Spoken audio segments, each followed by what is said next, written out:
அஸ்ஸலாமு அலைக்குமா. இன்றைக்கி நம்ம நோன்பு கஞ்சி செய்ய போகிறோம். இது வரைக்கும் இந்த கிளாஸில் அரை பச்சரிசி, பாக்கி உள்ளதுக்கு பாசிப்பருப்பு, 1 ஸ்பூனு வெந்தயம் களைஞ்சி வச்சுக்கிறேன்.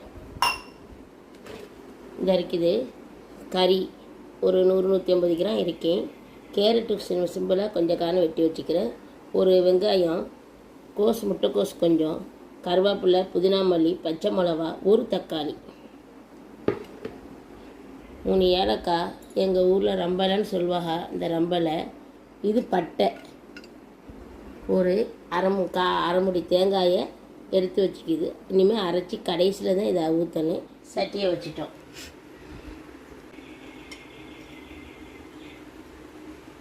ஒரு 2 ஸ்பூனு எண்ணெய்,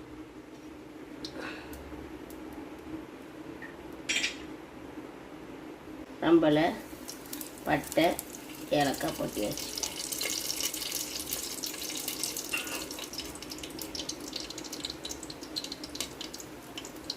வச்சு பிறகு வெங்காயம், கேரட்டு, புதினா மல்லி,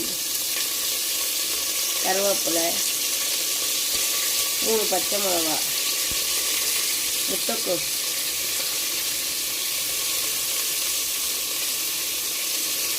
தக்காளி, கறி,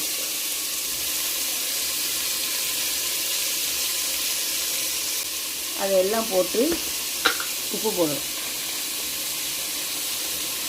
1 ஸ்பூன் உப்பு போட்டு மூடி வச்சு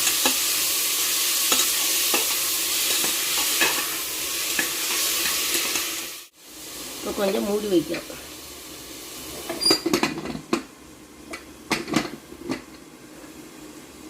ஒரு 5 நிமிஷம் நம்ம அடுப்பில் சத்தை போட்டுருந்தோம். இப்போ இதை எடுத்து இதில் இஞ்சி வெள்ளைப்பூடு, உங்களுக்கு நான் அப்புறம் சொல்லலை, இப்போ சொல்கிறேன். இஞ்சி வெள்ளைப்பூடு 2 ஸ்பூன்,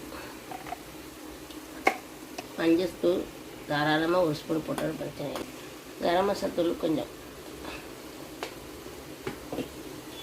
இதையும் போட்டு நமக்கு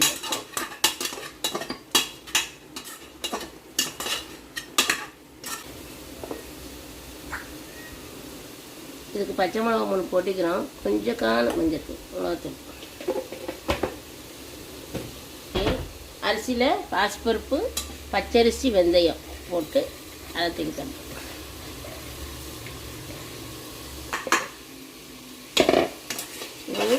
கிண்டி மூடி வைக்கணும். இது கிளாஸ் இதுனா அரிசி பருப்பு எடுத்தோம். இந்த கிளாஸோட இதுக்கு தண்ணி 1 2 3 4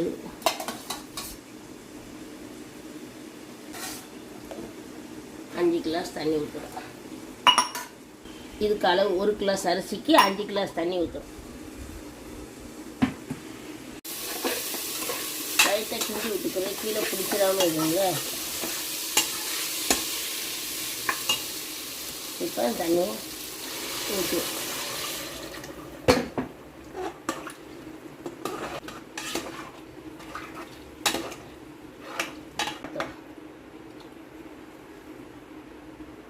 ஒரு 4-5 விசில் 6 விசில் போட்டால் கூட பரவாயில்லை. நல்லா கலைஞ்சிடணும். நம்ம பொங்கல்லாம் இருக்குதுல அதே மாதிரி நல்லா கலைஞ்சிடணும். இப்போ ஒரு 7-8 விசில் அடித்த பிறகு, விசில் போன பிறகு நம்ம ஓப்பன் பண்ணி பார்ப்போம் எப்படி வைக்கணும். நம்ம நல்லா ஒரு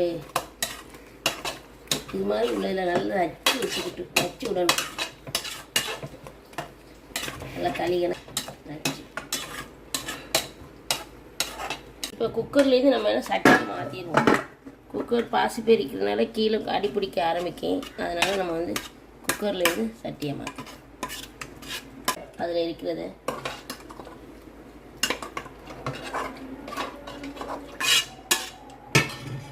நமக்கு அது பாவிக்கலாம். தண்ணி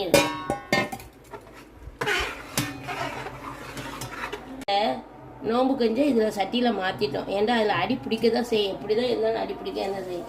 எல்லாமே பருப்பு இருப்பு எல்லாம் போடுறதுனால அதனால் பாலை ஊற்றிட்டு கட்டியாக இருக்கி